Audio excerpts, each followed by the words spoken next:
আজ এই ছবিটা আঁকবো। প্রথমে এই টুলের সাহায্যে আইব্রো, চোখ, ঠোঁট এবং মুখের শেপটা করে নিতে হবে। তারপরে ওই টুলটা অফ করে দিয়ে নাক, চুল এগুলো করবে। ব্যাকগ্রাউন্ডটা যেহেতু কোনো পাহাড়ি জায়গায় করেছি, তাই শীতের পোশাক পরাচ্ছি।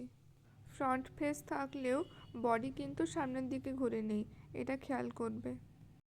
কলারটা ছোট লাগছিল, তাই ওটা একটু ঠিক করে নিলাম।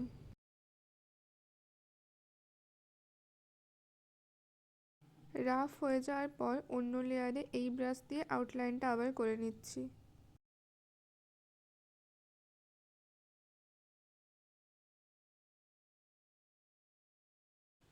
এবার আসি কালারে। যে লেয়ারে আউটলাইন করেছো অবশ্যই তার নিচের লেয়ারে কালার করবে। আমি এখানে সলিড ফিল ব্রাশ দিয়ে কালার করছি। এবার মুখের শ্যাডো পার্টগুলো করবে। ঠোঁটে খুব ব্রাইট কালার দেব না, ন্যাচারাল রাখছি। চুলের কালার ব্ল্যাক না করে ব্রাউন করছি, কারণ এর উপর ব্ল্যাকের শেড দেব।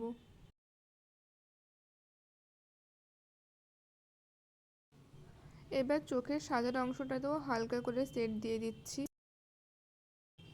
লোয়ার লিপস একটু বেশি সরু মনে হচ্ছিল, তাই ওটা মুছে আবার করছি। তারপর একইভাবে সলিড ফিল ব্রাশ দিয়ে পুরো ড্রেসের কালার করছি। ক্লে রোলার ব্রাশ দিয়ে চুলের শেডগুলো করে নিচ্ছি। তারপর এই ব্রাশ দিয়ে পুরোটা ব্লেন্ড করেছি।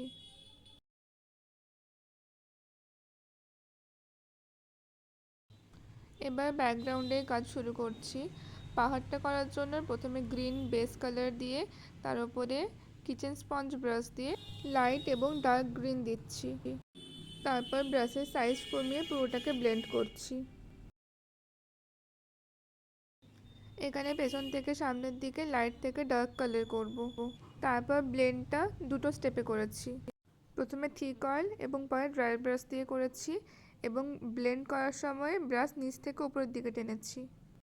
প্রথমে হোয়াইট ব্যাকগ্রাউন্ডে করেছিলাম বলে চোখের কালার করা হয়নি, তাই এই ভুলটা হয়ে গেছিলো। মেঘের জন্য প্রথমে পুরো হোয়াইট করে তারপর সেখানে লাইট ব্লু দিয়ে সেট দিচ্ছি। ফুলগুলো আমি ক্লিয়ার রোলার ব্রাশ দিয়ে করেছি, আর প্রত্যেকটা ফুল ধরে ধরে না করে একটা লেয়ারে করেছি, তারপর সেটাকে ডুপ্লিকেট করে সেটাকে সরিয়ে সরিয়ে অন্য জায়গায় বসিয়ে দিয়েছি। ড্রেসের শ্যাডো করা বাকি ছিল, তাই ওটা করে নিচ্ছি। আমি এখানেও সলিড ফিল ব্রাশ ইউজ করেছি।